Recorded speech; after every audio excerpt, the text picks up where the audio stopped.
ಪತ್ರಕರ್ತ ಕನ್ನಡದ ಖಾಸಗಿ ನ್ಯೂಸ್ ಚಾನೆಲ್ನ ದಕ್ಷಿಣ ಕನ್ನಡ ಜಿಲ್ಲಾ ವರದಿಗಾರನೋರ್ವನ ಮೇಲೆ ನಿನ್ನೆ ಸಂಜೆ ಮಾರಣಾಂತಿಕ ಹಲ್ಲೆ ನಡೆದ ಘಟನೆ ನಗರದಲ್ಲಿ ನಡೆದಿದೆ. ಖಾಸಗಿ ನ್ಯೂಸ್ ಚಾನೆಲ್ನ ದಕ್ಷಿಣ ಕನ್ನಡ ಜಿಲ್ಲಾ ವರದಿಗಾರ ಸುಖಪಾಲ್ ಪೊಳಲಿ ಹಲ್ಲೆಗೊಳಗಾದ ಪತ್ರಕರ್ತ. ನಿನ್ನೆ ಸಂಜೆ ವ್ಯಕ್ತಿಯೊಬ್ಬ ಏಕಾಏಕಿ ಬಂದು ಸುಖಪಾಲ್ ಪೊಳಲಿ ಮೇಲೆ ಮಾರಕ ಆಯುಧಗಳಿಂದ ತಲೆಯ ಭಾಗಕ್ಕೆ ಹಲ್ಲೆ ನಡೆಸಲಾಗಿತ್ತು. ಸದ್ಯ ಆರೋಪಿಯನ್ನ ಪೊಲೀಸರು ಬಂಧಿಸಿ ವಿಚಾರಣೆ ನಡೆಸ್ತಾ ಇದ್ದಾರೆ. ಹಲ್ಲೆ ನಡೆಸಿದ ಆರೋಪಿಯನ್ನ ವಕೀಲ ಯದುನಂದನ್ ಅಂತ ಗುರುತಿಸಲಾಗಿದೆ. ವೈಯಕ್ತಿಕ ವಿಚಾರದ ದ್ವೇಷದ ಹಿನ್ನೆಲೆಯಲ್ಲಿ ಹಲ್ಲೆ ನಡೆಸಲಾಗಿದೆ ಅಂತ ತಿಳಿದು ಬಂದಿದೆ. ಹಲ್ಲೆಗೊಳಗಾದ ಸುಖಪಾಲ್ ಪೊಳಲಿ ನಗರದ ಖಾಸಗಿ ಆಸ್ಪತ್ರೆಯಲ್ಲಿ ಚಿಕಿತ್ಸೆ ಪಡೆಯುತ್ತಾ ಇದ್ದಾರೆ. ಉರ್ವ ಠಾಣೆಯಲ್ಲಿ ಐಪಿಸಿ 307 ರ ಪ್ರಕಾರ ಕೊಲೆಯತ್ನ ಪ್ರಕರಣ ದಾಖಲಾಗಿದೆ.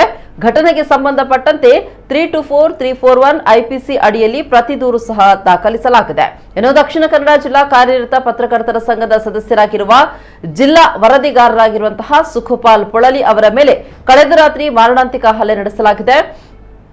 ಓರ್ವ ಆರೋಪಿಯನ್ನ ಬಂಧಿಸಲಾಗಿದೆ. ಈ ಘಟನೆಗೆ ಸಂಬಂಧಪಟ್ಟಂತೆ ಪೊಲೀಸ್ ಆಯುಕ್ತರನ್ನ ಇದು ಭೇಟಿ ಮಾಡಿ ತಪ್ಪಿತಸ್ಥರ ವಿರುದ್ಧ ಕಠಿಣ ಕ್ರಮ ಕೈಗೊಳ್ಳಲು ಒತ್ತಾಯಿಸಲಾಗುವುದು ಅಂತ ದಕ್ಷಿಣ ಕನ್ನಡ ಜಿಲ್ಲಾ ಕಾರ್ಯನಿರತ ಪತ್ರಕರ್ತರ ಸಂಘದ ಅಧ್ಯಕ್ಷ ಶ್ರೀನಿವಾಸ್ ನಾಯ್ಕ್ ಇಂದಾಜೆ ಪತ್ರಿಕಾ ಪ್ರಕಟಣೆಯಲ್ಲಿ ತಿಳಿಸಿದ್ದಾರೆ.